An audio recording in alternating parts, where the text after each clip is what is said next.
Matapos ang pagpapakita ng istorya sa nakaraan ng Phantom Troop, bumalik muli ang kwento kanila Nobunaga, Finks at Phaeton na nasa hideout ng Haley family. Pinapapasok ng Spiders ang hostage nila na pasahero ng barko sa pintuang patungo sa banyo ng room 3101.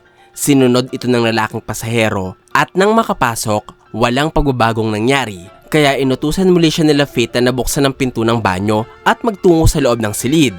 Sinunod ulit ito ng pasahero at wala pa ring nangyaring kakaiba. Matatandaan na alam ng Phantom Troop na merong abilidad na bumabalot sa room 3101 at kung sino mang tao ang pumasok sa main door ng silid ay biglang maglalaho at mapupunta kung saan. Kaya para hindi mapahamak, sa 3102 pumasok ang Spiders. Binutas ang pader nito at umikot patungo sa likod ng room 3101. Sunod namang inutusan ni Finks na lumabas ang pasahero sa pintuan ng silid. Kaya tinanong ng lalaki kung maaari na ba siyang makabalik sa kanyang kwarto pagkatapos. Pero sinabi ni Phaeton na hindi, sapagkat gusto nilang pumasok ulit ito pabalik kapag nakalabas siya ng maayos. Sinunod ito ng lalaking pasahero. Nakadaan siya sa pintuan ng hindi naglalaho, pero hindi ito agad pumasok. Inutusan ni Nobunaga na bumalik ito. Imbes na sumunod, kumaripas ng takbo ang pasahero para takasan ng tatlo. Ngunit, wala siyang panama sa bilis ni Phaeton na biglang sumulpot sa harapan niya at tinutukan agad siya ng espada. Si Phaeton ang isa sa pinakamabilis na miyembro ng Phantom Troop na patunayan na niya ito nung kinalaban niya ang Chimera Anta si Zazan. Pinapili ni Phaeton ng pasahero kung anong gusto nito, kung kaliwa ba o kanan. Natakot ang lalaki sapagkat hindi niya alam kung anong ibig sabihin ni Phaeton. Sinabi ni Nobunaga na pumasok na muli ito sa silid kung ayaw nitong putulin ni Phaeton ng pareho niyang tenga. Dulot ng pagbabanta, sinunod ng lalaki ang utos ng Phantom Troop. Pumasok muli siya sa silid at nang ginawa niya ito, bigla siyang naglaho sa harapan ng grupo. Ang ibig sabihin, napatunayan nila Nobunaga ang kanilang teorya na ang matandang lumalabas sa silid at ang abilidad na nag-teleport sa mga pumasok sa pintuan ay dalawang magkaibang kakayahan. Nakita natin sa nakaraan ng Phantom Troop na kahit bata pa lamang, na-expose na sila o nagkaroon na sila ng ideya tungkol sa Nen. Ibig sabihin, matagal ng mga Nen users ang bawat miyembro ng Phantom Troop, kaya sobrang kabisado na nila ang bawat prinsipyo ng kapangyarihan. Sinabi ni Finks na mas maganda na alamin muna nila kung tuloy-tuloy ang paggana ng abilidad o kung kailangan muli itong i-activate ng Nen user na nagmamay-ari sa trap. Sapagkat kung ganito ang sitwasyon, pwede na lamang silang maghintay sa loob ng silid at abangan ang nagmamay-ari ng kakayahan. Kumuha ulit si Phaeton ng isa pang pasahero ng barko at pinilit itong papasukin sa silid. Katulad ng nangyari sa unang pasahero, naglaho din ang pangalawa nilang pinapasok sa kwarto. Kaya nakumpirma nila na walang dadating na miyembro ng Haley sa lugar at kailangan nilang pumasok sa silid para makapunta sa lokasyon ng kanilang mga kalaban. Ang mga miyembro ng Haley ay palaging sama-sama sa loob ng kanilang hideout. Hindi sila magaling sa paggamit ng Nen, pero ang dami at bilang nila ang isa sa mga rason kung bakit sila mapanganib. Nag-volunteer si Phaeton sa pagkasabi na siya muna ang papasok sa kwarto, pero bago pa man niya ito magawa, dumating na si Kenny Wang at ipinakilala niya si Hinray Bigandov na bilang underboss ng Shio family. Inalok ni Hinray ng tulong ang Phantom Troop sa paghahanap ng hideout ng Haley family. Sinuportahan siya ni Kenny sa pagkasabi na kasalukuyang sinusundan nila Hinray ang dalawang miyembro ng kalabang grupo. Nagtitiwala siya sa kasamang underboss sapagkat ito ang nakahanap sa mga miyembro ng Haley at sa room 3101. Sinabi ni Hinray na wala siyang problema sa Phantom Troop at ang mahalaga lang para sa kanya ay ang balance na gustong protektahan ng mga mafia ng Kakin. Totoo lahat ang sinabi ni Hinray. Pero kulang-kulang ang kanyang sinabi. Hindi niya nabanggit na naglilihim sila sa Phantom Troop upang protektahan ang tinatawag nilang balance. Isa sa mga inililihim nila ay ang pagkahanap nila kay Hisoka. Tinanong ni Phaeton kung paano mahahanap ni Hinray ang hideout ng Haley. Kaya ipinakita ng underboss ang isang transmitter na pwede nilang ilagay sa papapasukin nila sa loob. Medyo duda dito si Finks sapagkat gugugo lamang ng 5 minuto ang mga miyembro ng Haley para paslangin ang pasahero ng barko. Tingnan ng buong katawan ng kanilang biktima at siguraduhin walang tracker na nakakabit dito. Ang paliwanag na ito ni Finks ay ang eksaktong ang ginagawa ng mga miyembro ng Haley sa mga taong pinapatay nila. Sinabi ni Hinray na maiiwasan niya makita ang kanyang transmitter gamit ang sarili niyang Nen ability. Ito ang biohazard. Sa tulong ng kakayahan na pagbagong anyo ni Hinray ang transmitter para maging isang buhay na tulya. Pinaliwanag niya na kapag nilunok nila ito ng buo, hindi na makikita o mapapansin ng Hailey ang tulya sa oras na naghanap ang mga ito sa katawan. Dagdag pa ni Hinray na hindi babalik sa pagiging transmitter ang tulya maliban na lamang kung mauubusan ito ng nen o lumipas na ang 2 oras na limitasyon. Napakamalikhain ni Hinray sa pag-iisip ng pwedeng gawin sa kanyang kapangyarihan. Pinatunayan na niya ito noong ginawa niyang kalapati ang mga posas at baril ang mga ahas. Pinuri ni Finks ang ideya ni Hinray. Pagkatapos ay tinanong niya sila Nobunaga at Phaeton kung sino sa kanila ang lulunok ng tulya. Mukhang nawala ng gana ang dalawa sa misyon sapagkat nagdahilan si Nobunaga na noong huling kumain siya ng tulya ay na food poison siya. Samantalang si Phaeton naman ay hindi daw nakain ng mga pagkaing nahawakan o nahingahanan ng ibang tao.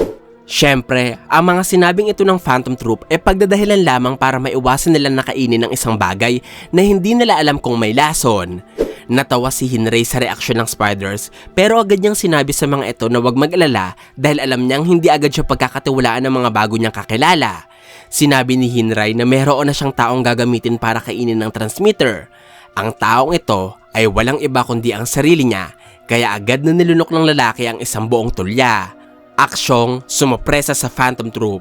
Nilabas ni Hinray ang receiver at pinaliwanag niya sa Phantom Troop kung paano hahanapin ang lokasyon ng hideout sa pamamagitan nito. Pagkatapos ay binigay niya kay Finks ang receiver at pumasok siya sa pintuan kaya bigla siyang naglaho.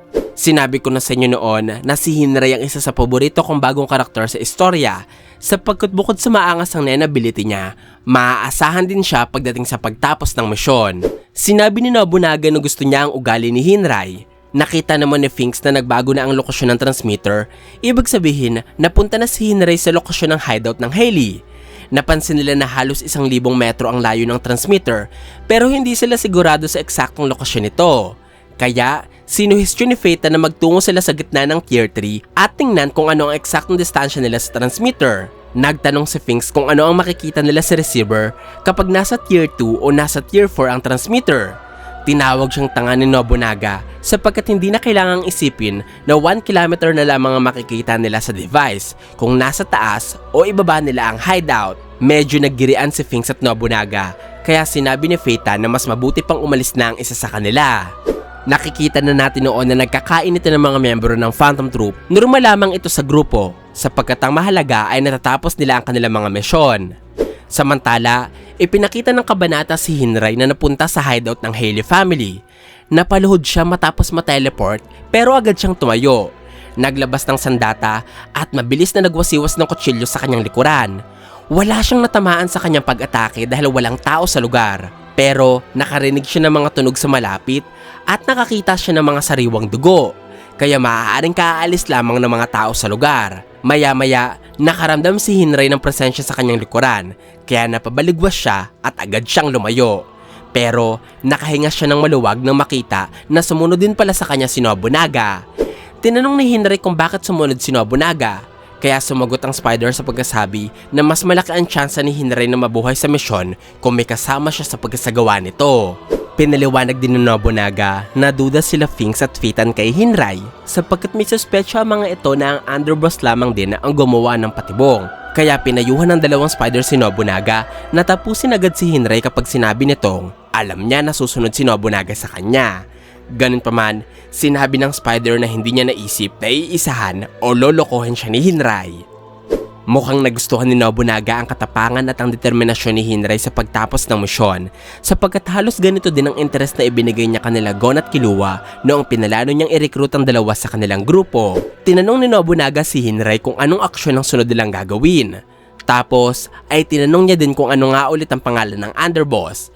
Napangiti si Hinray at nagpakilala muli siya kay Nobunaga. Sinuhestyon din ito na kailangan na nilang kumilos. Sumang-ayon sa kanya ang kasama. Lumapit si Nobunaga sa pader ng silid. Hinawakan nito gamit ang daliri at sinabi ng Spider na sigurado siyang ito na nga ang hideout ng Hailey. Tinanong ni Hinray kung paano niya ito nalaman. Bilang sagot, hinugot ni Nobunaga ang kanyang katana at hiniwa ng maraming beses ang pader. Nababalutan ito ng makapal na nen bilang proteksyon. Habang sinusubukang sirain ni Nobunaga ang pader, ipinakita ng kabanata si Morena na ngumiti sa kung saan man siya naroroon ngayon. Nagpapalagay sa atin na alam niyang mayroong mga bisita na dumating sa kanilang hideout. Sinabi ni Nobunaga na maaaring transmutation, conjuration, o specialization ng kakayahang ginamit para maprotektahan ang silid at maaaring gumamit din ng Hailey ng Nen condition na lalong nagpapatibay sa kanilang hideout. Sa tingin ni Nobunaga, lubahan nilang pinoprotektahan ng hideout sapagkat maaaring andito ang kanilang leader na si Morena. Sinuhestyon ni Hinray na buksan isa-isa ang pintuan.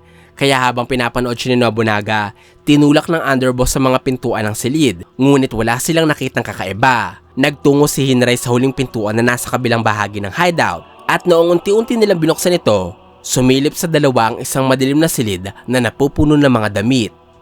Ano kaya ang meron sa loob nito? Matatandaan na ang kwarto ay ang parehong lugar kung saan kinakatay ng mga miyembro ng Hailey ang kanilang mga biktima. May madidiskubre pa kaya sila Nobunaga at Hinray sa loob nito? At mahahanap kaya nila kung nasaan sa hideout ang mga miyembro ng Hailey? Malalaman natin ang mga kasagutan sa tanong na yan sa susunod na kabanata ng Hunter x Hunter. Ito po ang aking full chapter review ng chapter 398 ng Hunter x Hunter. Sana po ay nagustuhan nyo ang aking paliwanag. Kung may mga katanungan pa kayo o gustong idagdag, ay huwag po kayong mahihiyang mag-iwan ng komento sa ibaba. Maraming salamat po sa panonood ng aking videos. Ako po si J.E. Hanggang sa muli!